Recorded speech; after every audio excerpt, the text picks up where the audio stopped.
In this video, I'm looking at home studio setup. If you're a beginner and you want to know what you'll need and some tips on setting up home recording studio equipment, stick around. Welcome to Simple Green Tech. I'm Radio Zane, and on this channel, I do audio tech tips, tutorials, and reviews to help you unleash your creativity. Today, I'm looking at home recording studio equipment. First, I'll look at some of the basic gear that you'll need, and I'll also look at some of the extras that will help to complete your home studio setup. Links to all of the gear that I mentioned in this video will be in the description below, and I'll also include a link to my list of home studio gear setups for beginners. It's over on my website. It's not a download, it's just a blog post. You can check out a few gear setups that I recommend for beginners. So let's get into this gear. So the basics that you should get might depend on the style of music that you create.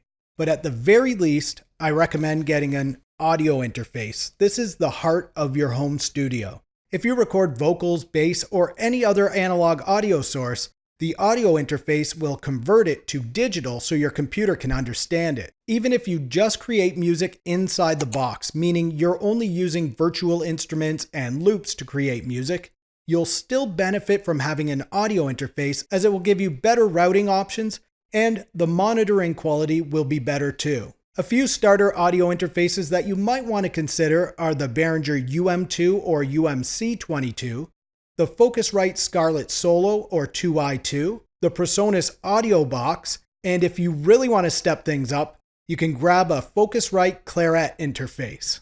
The second piece of equipment for home studio basics is a good pair of studio headphones. You want them to be comfortable for wearing for long periods of time, and you also want them to have a flat sound, meaning that they don't hype specific frequencies like headphones that you would get for listening to music.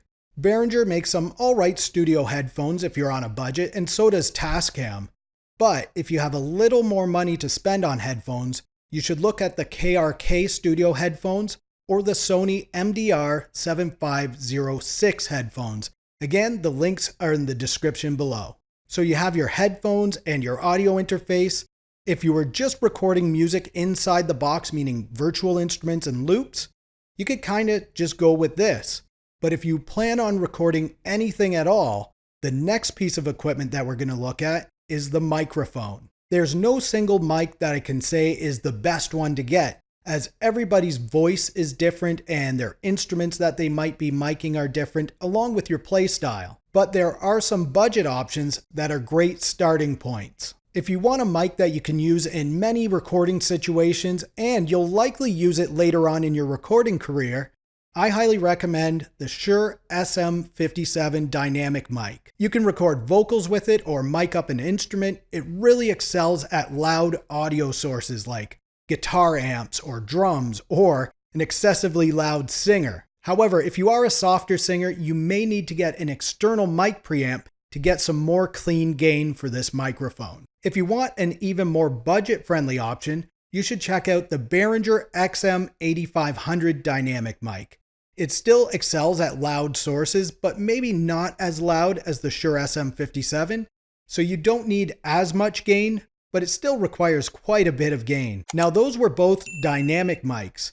Now let's talk about condenser microphones. And condenser mics require phantom power, so if you plan on getting a condenser mic, be sure to get an audio interface that has phantom power. Almost all of them have phantom power nowadays, but there are some that are more geared towards guitar-only recording, and they don't have the phantom power on them. And because condenser mics are powered, they don't require as much gain, so you don't have to crank your preamps on your audio interface as much. The first budget condenser mic that I'll recommend is the Audio-Technica AT2020. This is a very popular condenser mic for beginners, and it sounds great too. Another couple of more budget-friendly options that you might want to consider are the MXL 990 and the MXL V67G. Both of these MXL microphones can give you decent quality audio. The next piece of studio equipment that we'll look at is optional. You do not need this to make music.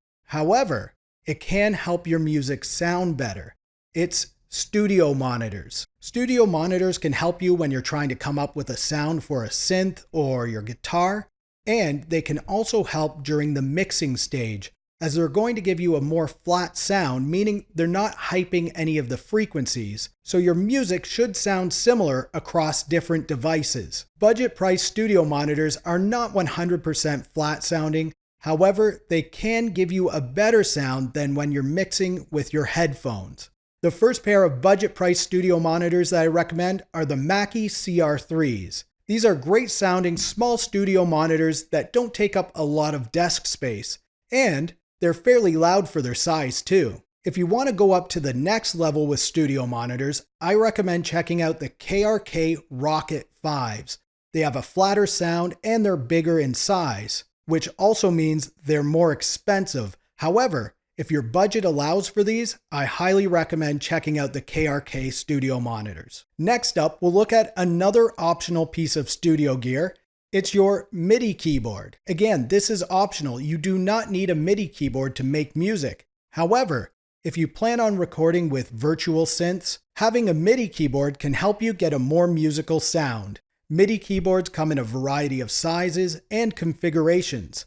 Some have added features like touch-sensitive pads or controls that you can dial into your DAW, while others will just give you the basic keys, which is why you're buying a MIDI keyboard anyway. If you don't have a lot of space on your desktop or you're a mobile musician, you may want to consider getting one of the mini MIDI keyboards. The M-Audio KEYSTATION 32 is a great option if you want a mini keyboard without all of those extra buttons and dials. If you like those extra buttons and dials and you want those touch-sensitive pads, check out the AKAI MPK Mini. This is a great little keyboard that has pads and it has dials on it, plus the keys feel pretty nice too. Now those are both mini-size keyboards, meaning they don't have full-size keys. If you want a smaller keyboard but have the full-size piano keys, you can check out the NEKTAR Impact LX25. This has 25 full-size piano keys, plus you get the pads and some controls with it, and it's a decent price too.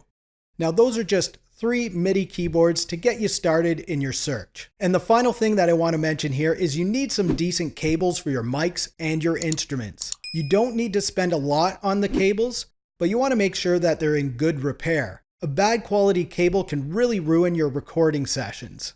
And after talking about all that gear, let me know in the comments below what gear you have, or if you plan on getting any of the gear that I mentioned in this video. Click this video up here to see my top 5 free DAW picks. Click this one down here to see what YouTube recommends you watch next. Thank you so much for watching. If you like this video, please give it a thumbs up. And if you want to see more videos from me, please subscribe to the channel. For Simple Green Tech, I'm Radio Zane, and we'll talk soon.